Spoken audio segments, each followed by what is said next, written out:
go to the fourth dimension of the 10th, 11th, and 12th, is it Earth in a higher dimension, or is it someplace totally different? Yeah, we will be on Earth still. On another, there are many.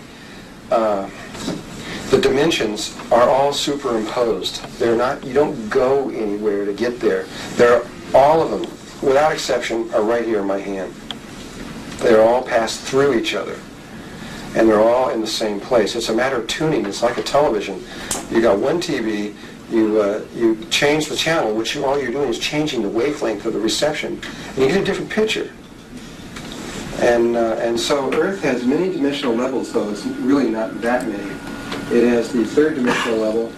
It has there's kind of a vacuum right after the third, but in the fourth there's a lot going on between the fourth and all the way up into.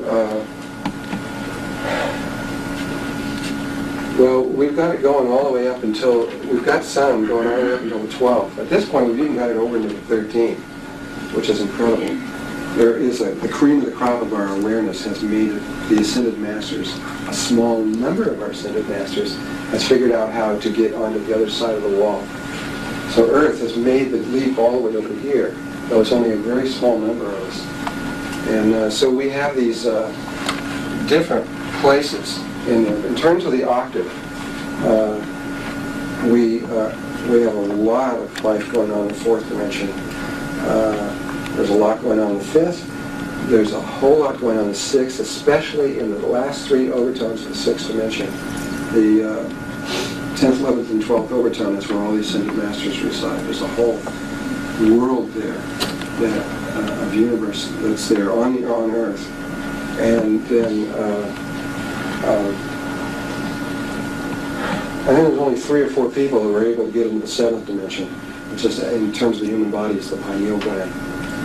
And it was their understanding that allowed us to go over to the Great Wall. There's a huge learning process that's going on with the Ascended Masters right now. I mean, they're just learning like crazy right now on a lot of things.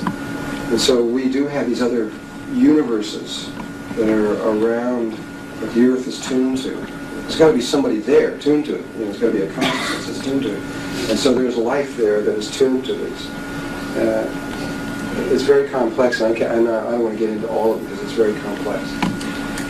You can't speak unless you got the magic wand. Frequency, sound, to move. We're talking about doing the breathing, which is also frequencies, but there must be a sound wave that can vibrate. You can, yeah, there is. You can, the technique of the Merkaba that I'm using is based on breathing. There are other techniques around breathing that will do similar things that will work also. The one that I'm using is the primary one. It's the easiest one and simplest one, and it's the one that most people in the universe find quicker. Though there are lots of other ones, it's not the only way. There are other breathing techniques. But the criteria is that all you have to do is tie the information of the Merkaba to any aspect of your physical body. So you could tie it to sound, you can tie it to the human voice. The human voice has the level of frequencies of everything that's necessary to scan this. You could also tie it to other aspects of the body. You could tie it to the very movement of the body through space, if you wanted to. You could tie it to sexual energy and tantra, or to heart rhythms. It has to be something you can control. You have control over. If you can control your heart, then you can use that rhythm. But one of the easiest things to control is breathing, and it has direct relationships. So that's why we use breathing. It's the simplest one. There's a lot of other ones. If you study Shiva in Hinduism through Shiva, you'll see that there are 113 forms of meditation that they teach. And this is very similar to what I'm saying. The first 8 of those 113 forms are breathing techniques. Now they say these are all the meditation techniques that are in existence, according to Shiva. The first 8 of them are breathing, and they're very different patterns, and no matter what the breathing pattern is around the world, they can fit it into one of these 8. And then after that, you've got 104 more. It's actually 100 is 112 and 1. The first 112 are all male, because they have form and they have shape, and you can communicate it from one person to another. You say, this is how you do it. The 113th one is female, and it has no form. So you can't tell someone how to do it. It's just following the heart, and there is no right or wrong way. And so that's different. But the male ways all have, you do it this way, and you breathe this way, and you breathe this way. You got form to it. And the 104 ways after the first 8 are totally unique. They're all primal functions. They're different. I can't remember them all. I can only remember a few, but one of them that when I read it, it was, I mean, of course it's a primal thing. One of them is that you're just sucking your thumb. It's very primal. It's the first thing a baby does, Neil. And for some people, they can suck their thumb and remember their connection to God. Only a few, just one in maybe 200,000 people. I'm just guessing at that. It's only a few. You can, if you start messing around with this stuff before you're ready, you could go into some dimensional level that you're not ready for. And when you do that, what life does, if you show up somewhere where you're not supposed to be, life kind of confiscates you. Just, okay, you got here ahead of time, you just wait now. And it'll hold you there. I mean, you won't be able to move. It'll hold you there until the rest of your consciousness, the rest of the cells made up. For those of you who read the Emerald Tablets, who's read the Emerald Tablets here? A few people. Remember when Thoth was entering into the 6th dimension? He wrote that book 2,000 years ago. And but at that time he was really afraid, because that was when he was just beginning to enter. And of course now they're all living in the 6th dimension. They were just going in there, and when they got in there, there was the hounds that were chasing them and trying to get them. And if they got them, they would hold them and keep them. They don't kill you. I mean, they just hold you. That's all. They just keep you there for a while. And so you could get detained or arrested if you proceed too quickly and too far. But you won't get hurt. I mean, ultimately, you may have to wait a long time.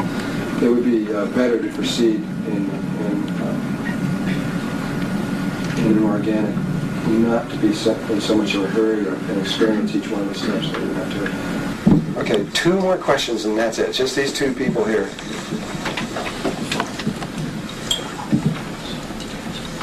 What is the difference between the successive octaves and getting through the wall just puts you to a new octave?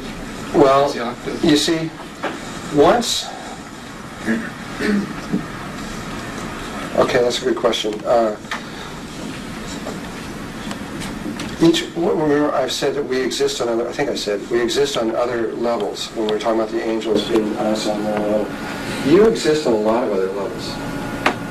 Most people exist on anywhere from 5 to maybe 100 or so more other dimensional levels. I mean, literally, you have a counterpart, an aspect of you that is literally there, and it's you. And though most of that is totally conscious of itself, stretched throughout there, it's only this lowest level, us down here, that we're not aware. Though the other aspect of it is aware of you. And if you were to play those notes, if you look at this as like a piano, and you were to play those other worlds that you're on, you would find that they form chords. Almost always. It's really rare, unless you're a terrible piano player. Usually you almost always will be in harmonic, other dimensional levels that are harmonic with the one that you're in. And there's a lot of combinations that can come out of here besides this one, so there's lots and lots of other combinations. But what happens is a person or a little spirit will learn how to play one chord, and then once it figures out, hey, you can make chords, it'll try another one, and then another one, and another one, and pretty soon it learns how to play the piano. And eventually it learns how to go through all 144 dimensional levels. And the key is to be able to go into that world and be conscious and stable and stay there. Because what usually happens when you go into a dimensional world that you're not supposed to be there, it's either going to trap you there or it's going to spit you back out and throw you back out. You can't stay there for maybe more than just maybe a few minutes and experientially, or just a short time, and it'll just, you're really throwing yourself out, which I'll explain later. But it won't keep you, you won't be able to stay there. But after a while, when you slowly start learning how to play the piano, you slowly learn how to go into any of these worlds and be comfortable and stay there, no matter where it is, no matter how high it is or low it is or complex or simple or whatever is going on. And each one of these different universes are visually, experientially, and sensually totally different, absolutely, completely different. Just going from where you're going to go right now to this next one up here, it's so different that it's going to take me a long time to describe it. The colors, there's not even the colors aren't the same. Shape will not be anything like your mind can conceive of right now. Everything will be real different, but between this close of a jump, there are certain similarities. And but as you go up, it really starts changing a lot. And so it takes time and for a spirit to eventually get to the place where it can go through all of them. When someone does that, when they finally learn how to do them all, and then they learn how to get onto the other side, and they realize, son of a gun, it keeps repeating itself. And they realize, wow, it's all the same. It just repeats itself. Then a big lesson happens right here for that spirit, and a choice has to be made. At that point, they can see the whole, and they, no matter what octave they're in, they can see the whole from that point. And they either decide, long before they ever reach this place, they're going to realize that there is no inside and outside, and that everything that is them. And so there'll be that kind of connection. But when they make this jump, they will really understand that, and because they will have spanned the whole spectrum of this experiment that we're in. And at which point they either are going to, because they know that all life is them, they're either going to make the decision to stay here in this waveform universe and to help all the aspects that are lower to get through and to understand, or in other words, to complete the experiment. They're either going to do that, or they're going to go what the Tibetans call beyond the beyond the beyond the beyond. They're going to leave the whole universe totally, step back outside the system from which it was created, and return into godness, return into the single spirit that created this from before, and from which either way is okay. It just depends on what you choose. If you choose to do that, if you choose to stay here, the name for that is Melchizedek. And it's another level of consciousness that is very much like Christ consciousness, and it is one that is spanned the whole spectrum. And if you do that, the moment you make that decision in your heart, life grabs you real good, and it uses you, and it uses you primarily in dimensional changes and things to do with dimensions, because you're an expert at it. And so whenever there's a problem in any of the worlds or levels, octaves, where there's always little problems, just like there is in your body. When problems happen, then life will use the Melchizedeks to go in and to try to alter or change or do whatever life wants it to do. If you go beyond, you brought with you experience back to that which created the experiment. And so either way is okay. there is a point where you make a decision. If you do choose to stay within the Melchizedek consciousness, you then really can't help yourself anymore, because you've gone as far as you can on that level. There's nothing to do but to go back down into life and to serve and to work and to try to help, because you know absolutely beyond any doubt whatsoever that life is, there's an absolute unity to life, and so you begin to allow God to work through you so that the original intent of the creation unfolds. And many of you in this room are very close to making that decision, and certain levels of certain completion patterns as you can do. Though that's not true for most people on Earth. Most people on Earth some of them are still working with first simple chords. That doesn't mean that you're higher than them. It just means, because you are them, it just simply means that you are, your point of consciousness is going a little bit further down, and so you have more responsibility. That's all, because you just got more to do.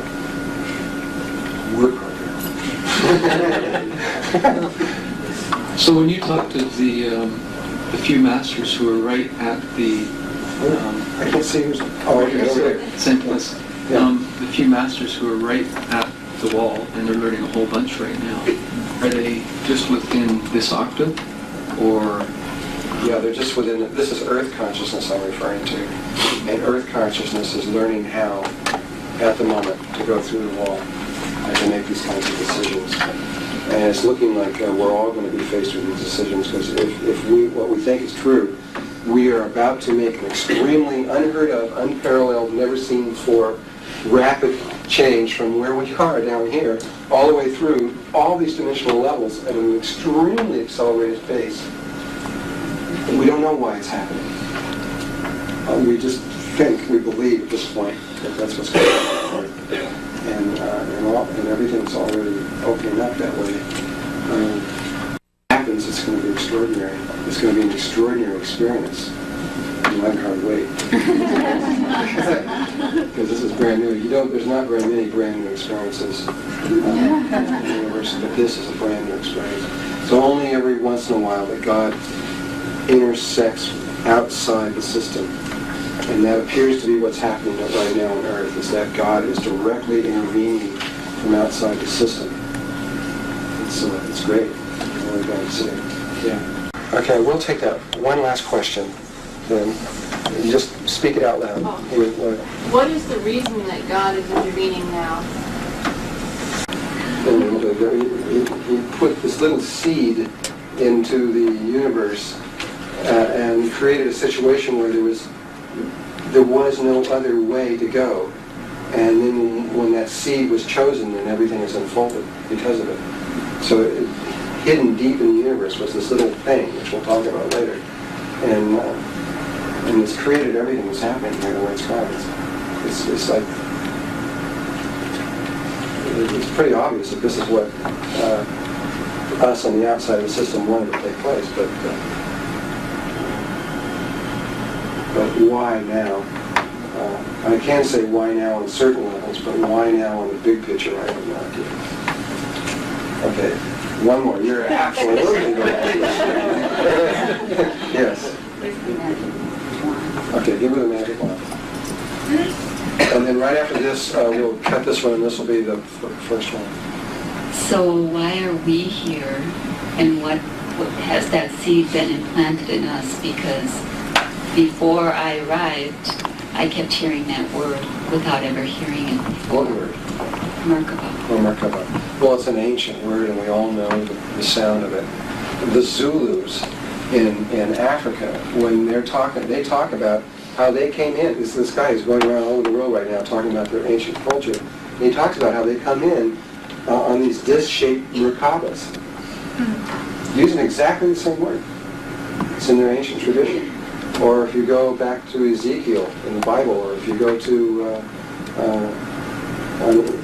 the sound of that word is ancient, and it's an old one. But why you, when you're talking about you coming here, nobody can answer that question but you. That's why you have, each person. There's a group of us. Well, there are people that are coming from, there's people that are coming from the past, there's people that's coming from within the future, there's people that's coming from into the future. A lot of intersecting stuff that's going on here that's usually not done in the kinds, at least to the degree that it's being taken place here right now. There's a lot of things going on. We'll slowly unfold this over the next few days to the best of my ability to explain all the different levels that are going on. But there's a lot of people coming here that are very advanced souls that have real definite purpose why you're here. Though most of you, or many of you, don't know what that is right now. Or you may feel it in your heart. You may not know exactly what it is. And that's part of my job, is to try to jog those memories. Yeah. Thank you. Okay, one more. Definitely that. Just quickly, so I have this clear in my mind. When you reach the 13th step, is it a collective decision of all your aspects to leave or stay? Mm-hmm. Or can you straddle? It's no longer you like you think of yourself now. And you are something very different than that. But at that point, a decision was made. And exactly how, where you go from there. So you cannot be in both octaves at the same time. You cannot have aspects of yourself in this octave and then go past the 13th and other aspects. Oh yeah, you can. In fact, when you're on that level, you're capable of being every single octave simultaneously. Every single overtone. You can be everywhere at once. You begin to get that just by the time you reach the 6th dimension. Here on Earth, you can be in 233 places simultaneously. 233 conversations in 233 different places. When you get in the 4th dimension, each one, they're all different. They're different amounts. But eventually you get to this place where you can be everywhere at once.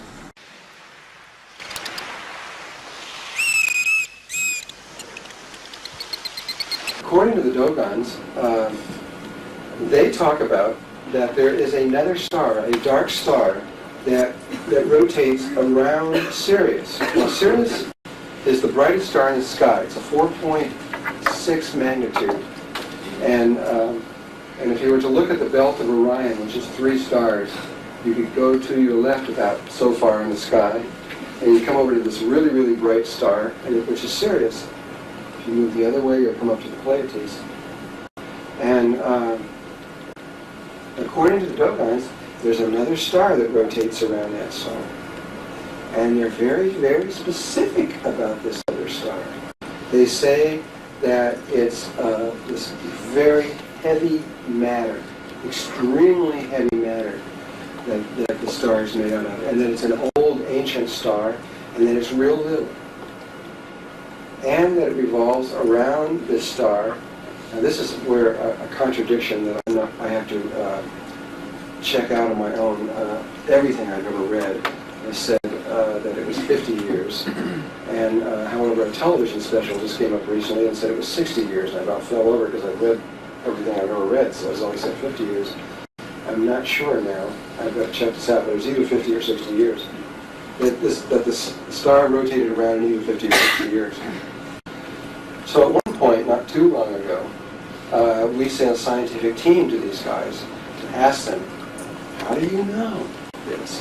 How do you know this information? Which in a way was kind of a big mistake, because if you realize that their information is correct, then you've got to accept how they got the information, right? But that was where, as soon as they found that piece of information out, that's when they shoved under the rug. Because what the Dogon said was, well, this flying saucer came out of the sky, came down and landed on 3 legs, and they got a picture of this in the cave also, and that the beings in the ship made a big hole in the ground, they filled it with water, and they jumped out, and they looked like dolphins, and they came up to the edge of the water and talked to them and told them about the planet. This is where they came from. This is what they said. And the scientists just said, nah. And just shoved it under the rug. But and this was the picture that they gave to them. They called them the Nomo, N-O-M-O, and that they were half in and out of water, and they breathed air, and they had the fin facing this way, which is the only. There's no fish that have this. Only the animals, the cetacean nation, has the fin. I forgot what's that called when it's fit? It's got a name. When it's facing this way. And so these were cetaceans. These were air-breathing animals that came out and lived here. And they were dolphin-like, anyway, put it that way. You cannot say for certain that they were dolphins. And they said that when the Nomo came here, that a new star appeared in the heavens, and that it hung in the sky over them, and that the Nomo said that they came from the star, which was really the mothership they came down from, and that as soon as the Nomo left, when they left and did this, the star disappeared. So this is a very interesting little bit of information. There was another bit of information that was extraordinary that was given to the scientists and was studied by a group of Australian astronomers. They said that this was the image, that this image was given to them a long time ago. Now, realize that Dogons lived near Timbuktu in northern Africa in the desert, and they're talking about dolphins, right? And this information has now been traced way back into ancient Egypt and further back into Sumeria, which we'll talk about later. This may be more ancient than what Robert Temple has up in there. But anyway, this particular pattern was given to them, which they said was the view of A and B from Earth. It's now called Sirius A and Sirius B. And Sirius A, it isn't A or B, which is the little dark star, moves around Sirius A like this. It's a more complex pattern. There's a third place in space, and Sirius B moves like this, and Sirius A moves like this around it, and the two make a double helical pattern as they move through space in this complex pattern, which, according to the computers in Australia, is identical to the DNA molecule. And they found that, again, an amazing little thing. But what was real interesting is that this pattern, which is at least 700 years old, happened to be a specific time thing. In other words, when it's put into computers, that ever-changing pattern from Earth, that this specific pattern was exactly from the year 1912 to 1990. And those are real important dates, those particular dates, especially 1912. When we talk about the Philadelphia experiment and stuff later on, that was a very important moment in our history in 1912. And so why the dolphins wanted to know exactly about this particular time, I don't know for sure, except that it is very pertinent to us. And this happened to be the time when were even aware of the pattern. We wouldn't even known what the pattern was before, if they were giving us one earlier than that. So, just realizing this is one little bit of information showing that maybe there's something else going on in our history other than what the history books.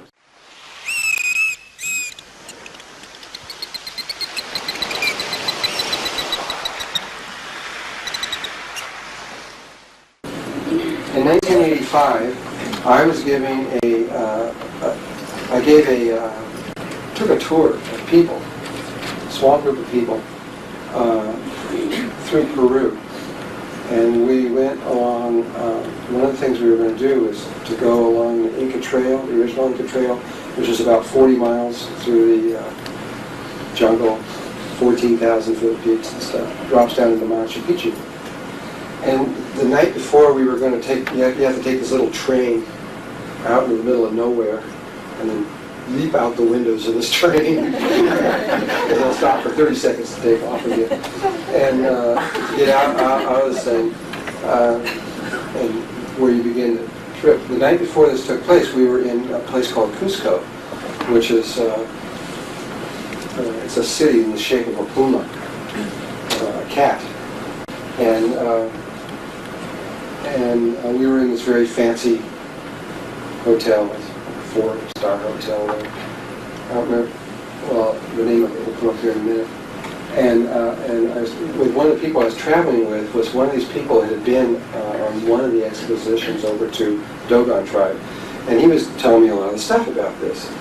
And he was telling me how the number 23 was so important to the Dogons. Because the star Sirius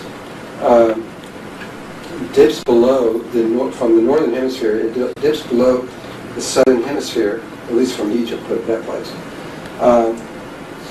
on the 23rd of July, and stays down, or excuse me, it dips below a couple months earlier than that, but it rises up above the horizon on the 23rd of July, and it's called the helical rising of Sirius. At that particular moment, early in the moment, right before the sun comes up, in fact 60 seconds before the sun comes up approximately, the star Sirius rises above the horizon and it comes up a ruby red star. And then 60 seconds later, the sun comes up directly behind that, which blocks it out. And so at that moment that the sun rises, you have, in deep space, you have the star Sirius, our sun, and the Earth in a straight line. And that was the first day of the Solstice calendar, which was the Egyptian calendar, and many other the ancient Egyptian other ancient calendars were based on the helical rising of Sirius. Why they chose that, we don't know. But as this unfolds about Sirius here in a few minutes, you'll become pretty good idea why they chose that particular moment. Anyway, I'm sitting in Peru, feeling like I'm in Peru right now. It's getting colder in this room. Is it possible to come up at least a couple degrees or so? And we get room 23, of course. And we go into room 20, and he's telling me, hey, we got room 23, good sign, all this stuff. And we go into room 23, and on the bed was this symbol in Peru.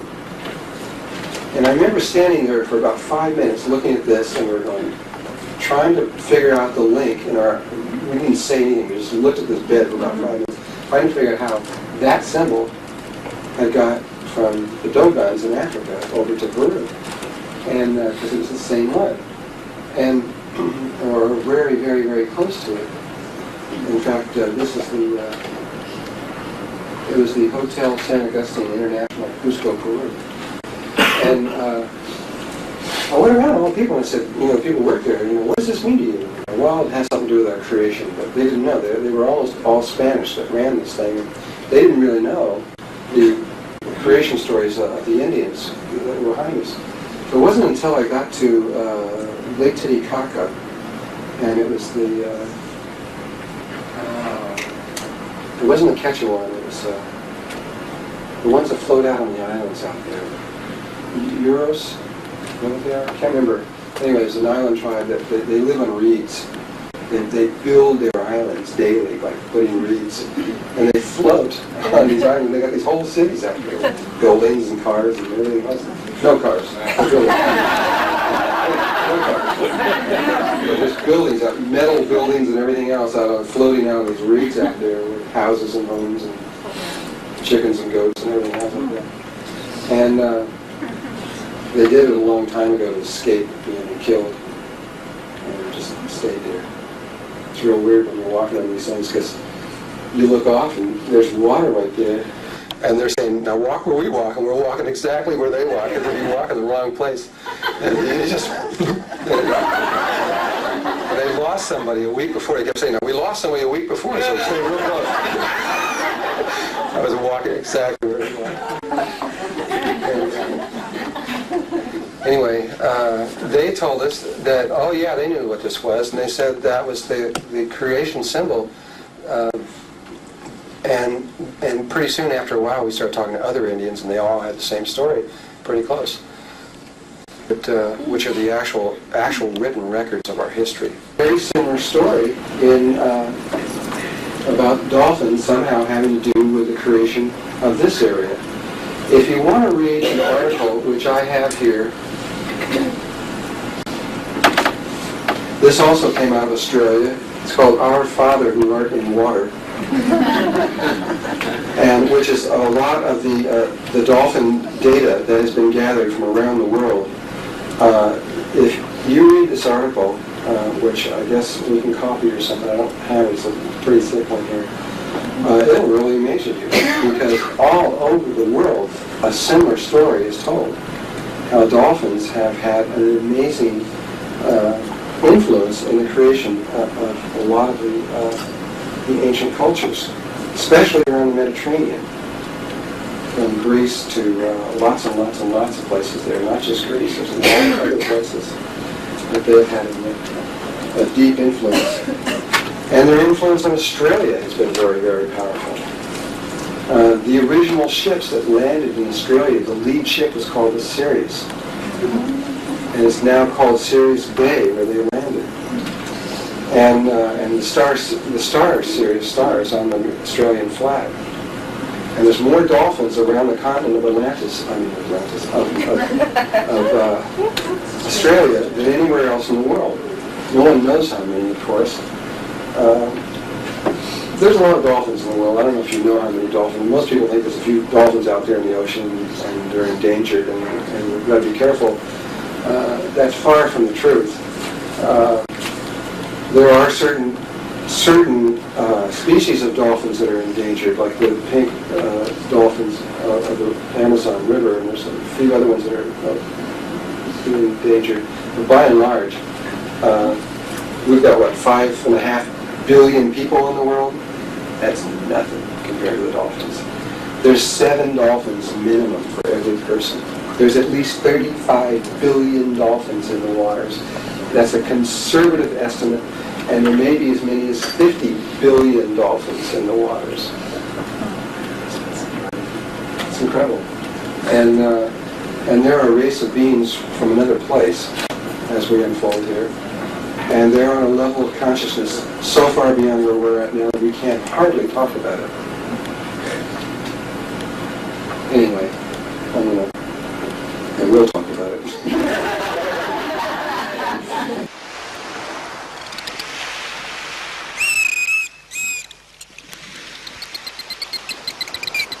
I'm going to change the subject a little bit here and go to, this is out of the Clarion Call magazine, Mathematics and the Spiritual Dimensions by David Osborne.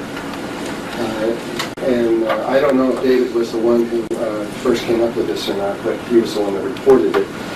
The Sanskrit language has been around a long time. It's one of the oldest languages in the world, so we're talking about going about maybe close to 6,000 years old.